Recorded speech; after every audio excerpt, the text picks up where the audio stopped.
Thank you, Triple H, for sounding less like a WWE superstar and more like an extra-strength hemorrhoid cream.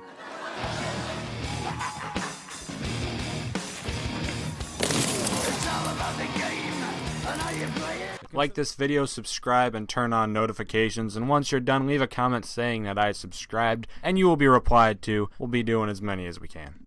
Considering the name World Wrestling Entertainment, you'd be right to assume there's a hefty amount of big stunts that take place within the wrestling company designed to be as entertaining as possible. Kind of in the name. That's one of the biggest upsides of pro wrestling being scripted. Because of its nature, it's nearly guaranteed to be great and always work out. Oh, if only it was actually that way. If you've ever seen any of our videos ever, you already know that it's not always great. But let's see what happens when it doesn't always work out. I'm D-Wicket, and these are the 10 insane WWE stunts that went wrong. Number 10, Hogan can't ride. This one's just fucking funny, man. Hulk Hogan and The Undertaker was a 1991 feud, but they also feuded in 2002, 11 years later. That's strange. In the build-up, we got one of the greatest moments in all of pro wrestling. Taker's up on the ramp and Hulk's threatening to get on Big Evil's bike. Remember, this is when Undertaker dropped the spooky and amped up the American. Hogan hopped on the bike before it started stalling and freezing up, making Hogan's big threat look like a joke as Undertaker tried his best to actually look upset.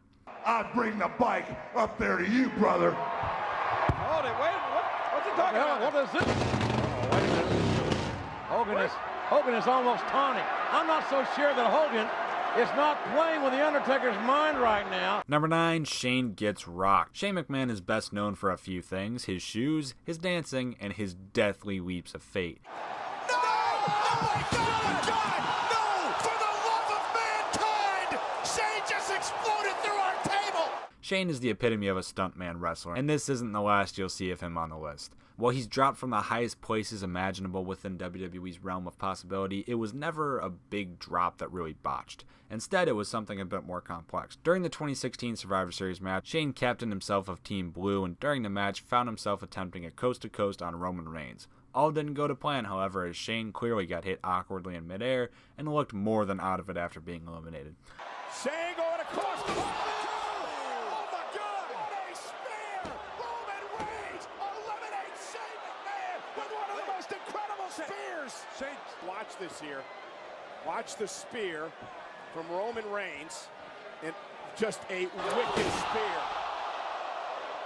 Number 8, Hogan's Fireball. Hulk Hogan is back, and once again, he's rehashing a rematch from an initially legendary encounter and making it a little bit more shitty. Well, just like his feud with Taker, the toys are being thrown in to try and make it a bit more exciting. While Taker Hogan from 2002 was acceptable, if not a bit strange to see, the rematch between Hulk Hogan and the Ultimate Warrior was a hot mess, and not in the TLC 2017 fun kind of way. This match was just awful, and the attempt of Hulk Hogan to try throwing a fireball at Warrior was laughably bad, especially as he messed up the fireball and burned his own eyebrows off. Fucking American idiot. It's a lighter. Hollywood Hogan.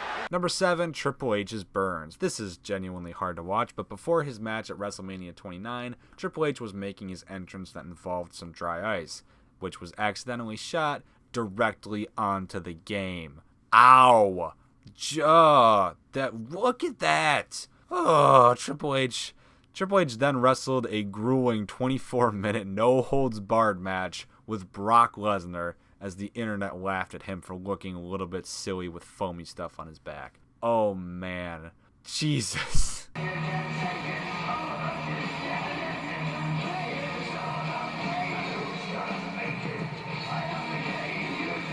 Number 6, The Undertaker's burns. Oh, fucking of course. Rinse and repeat. Very similar situation. Replace WrestleMania 29 with the 2010 Elimination Chamber. Replace dry ice with literal fucking a fireball. A fireball came from the ground and hit The Undertaker. And replace Triple H wrestling a match literally without fucking wincing, with Taker waiting inside of a glass pod for like a half hour as he dumps water bottle after water bottle on his second-degree burns as he waits to get in the Elimination Chamber match. What? I fucking love wrestling, dude.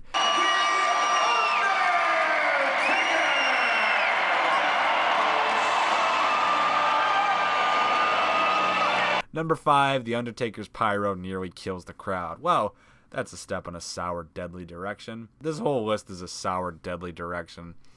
Forget trying to severely injure a single wrestler. This time, the stage itself, WWE's own fucking production crew, was trying to take revenge on the fans. Edge and The Undertaker took the WrestleMania main event seat in 2008, and as you can imagine, for a show that also featured Big Show versus Floyd Mayweather and was held outdoors, the pyro budget was goddamn huge. Wasn't all fun though, as one portion of the pyro for The Undertaker legitimately ended up being pointed at the crowd and nearly killed an entire section of the fans.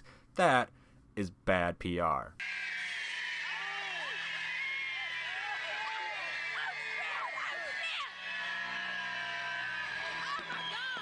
Number 4, the Shockmaster's debut. You may not call this a stunt, but a wall was broken and Jesus Christ, this one went wrong. The Shockmaster was supposed to be an important, prominent player in the professional wrestling scene. If you couldn't already tell by his glittered up Stormtrooper helmet, he means business. Unfortunately, he never got his proper dues, as his debut was to see him burst through a thin wall like the Kool-Aid Man, but he tripped on his way through the wall, so he ended up just falling on his ass, dropping the helmet along the way, as well as any sort of credibility that the gimmick didn't have. The Shockmaster! All right! The Shockmaster! I told you. Oh, God.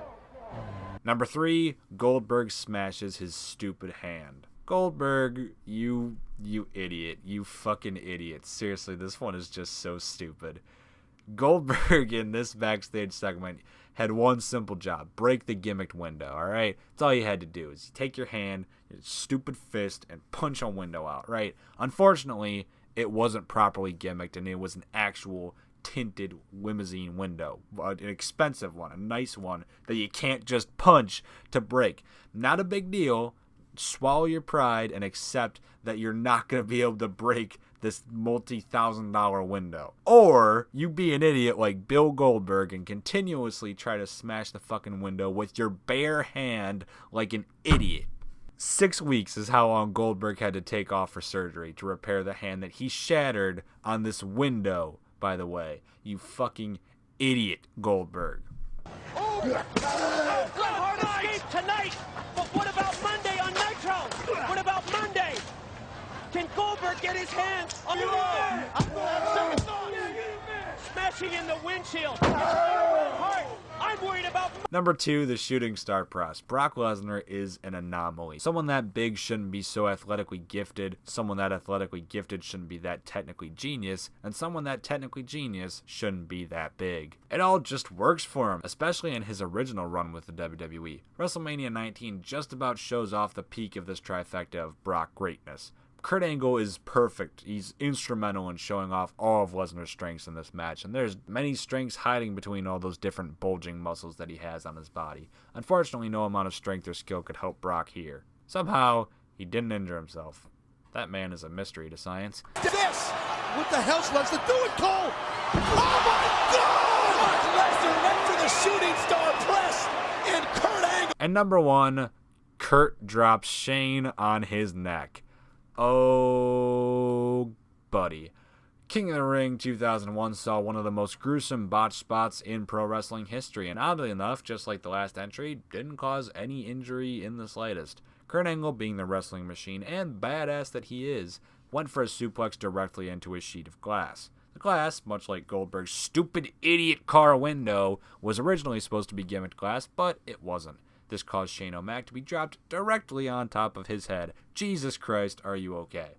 With Kurt and Shane being named captains of their respective Survivor Series teams heading into this year's main event, it's interesting to see if they'll try to recreate something as impactful as this spot was. There's a concrete floor right in front of the King of the Ring set. Oh, good God almighty, Shane McMahon. Click like, subscribe, follow me on Twitter at DWicketYT, and check out our merch down in the description below the video.